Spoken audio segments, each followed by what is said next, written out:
Hey traders, this is Ron Haydat, Market Tamer. Happy Tuesday. Hope you guys are doing great. As always, nothing in this presentation shall constitute a recommendation to buy or sell any security. Trading stocks and options involves risk, and specific financial issues should always be addressed by your financial advisor. Kick off here with the SPY. Finished down almost 1%. We did finish at the lows of the day. If I bring in, just for example, let's say I do 5-day and we just do 15 minutes. You can see how we moved up. Here's the 28th, which is today. We moved up. That first 15 minutes, we came down. And then for whatever reason, 282.50, give or take a few pennies, has been acting as support. And once we cracked through that, right around 2 p.m. Eastern, after everybody's back from lunch, it was just straight down. There was some buying right at the end of the day, but frankly, it was pretty much unchanged. So again, once 282.50 went, it just cut right through. And it also cut through the previous day's lows too. What does that say to me? It's bearish. Pretty straightforward. Today was not a good sign. However, if the 200-day would be somewhere down here, I would say, yikes, this is a really bad sign. However, it still is a bad sign, but it is a really bad sign. It's too early to tell because we need to get below the institutional moving average at the 200-day in purple. That's sitting right around 275. That remains the key marker. Even if we have another down day like this tomorrow, it's all about the close beneath that 200-day because that is institutional. Folks pay attention to it. You get below it, and it just can open up potentially another round of selling pressure. So that's what I want to keep an eye on, like I said in the video yesterday. Here's the Dow, down over 1%. But again, we want to watch that 200-day in purple, which is right around 252. We take a look at the Qs. Try this again.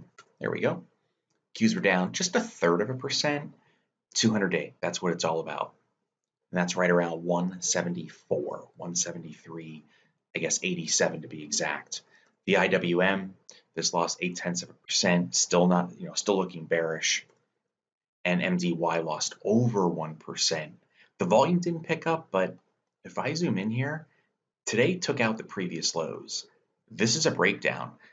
So using the MDY as the litmus test, target's down here. From a purely structural perspective, it's the December lows. Now, volume wasn't as high as it was some of the past couple days. That would have been worse if volume had spiked, but overall, small mid-caps underperforming. And keep an eye on the 200-day on the majors. About VIX. Today went up 10%. This is starting to look like a launching point. We ripped, we pulled back, test the breakout, and now ripping again. This is not overextended by any stretch of the imagination. That's why this is another yellow flag that's being waved right now. So bulls, be very, very careful. I would consider reviewing all stops, making sure that I'm happy with my risk tolerance or risk amount in the portfolio as we get closer and closer to the 200-day, because nothing says that the SPY isn't going to come down and break it a little bit and then pause the next day to allow everybody to get out. It doesn't usually work that way. Sometimes you just cut through it like a hot knife through butter. Here there was a reversal, but then there was a plunge. And then once we got over here, it was just butt ugly to the downside. Amazon was up today 13 bucks, but notice it's just crawling on the underside, the underbelly of the 50-day institutional moving average in orange, and the 20 days right up there. This is also a bearish sign. How about KHC, Kraft Heinz? You guys remember I said I was watching this one personally too? I was going to consider maybe trading it. And I told you guys that it needs to get above a moving average, which would be the 50-day SMA at the very least. And I would want to see hopefully a spike in volume showing that, okay, we've been base building, and then we finally get that thrust upwards. Because I'm not saying it's going to fill the gap, but there's, from a technical perspective, it's a huge move, right? Well, look what happened. We never got above it. And now today, big volume, 24 million shares, the highest volume since, frankly, the update back on February 28th. And now we closed the lows of the day. So if I go back and look at 10 years on Kraft Heinz, because Kraft and Heinz merged, we can't go back too far, but it's new lows since the company began trading under this ticker symbol. How about Yum?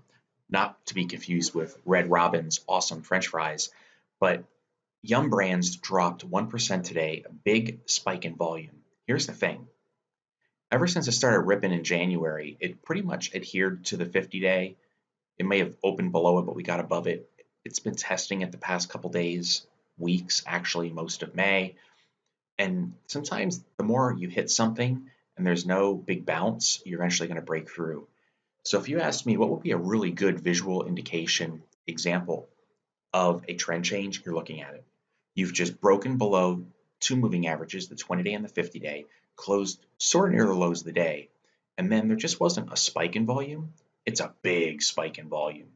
I mean, on average, it looks like this thing might trade 1.5, 2 million shares. It was almost double that. That's a big deal. This would make me, if I was holding Yum, to consider A, potentially exiting the stock, B, consider at the money protected puts, maybe 3 months out in time. And something like that might look like, let's just look at it together on the spot.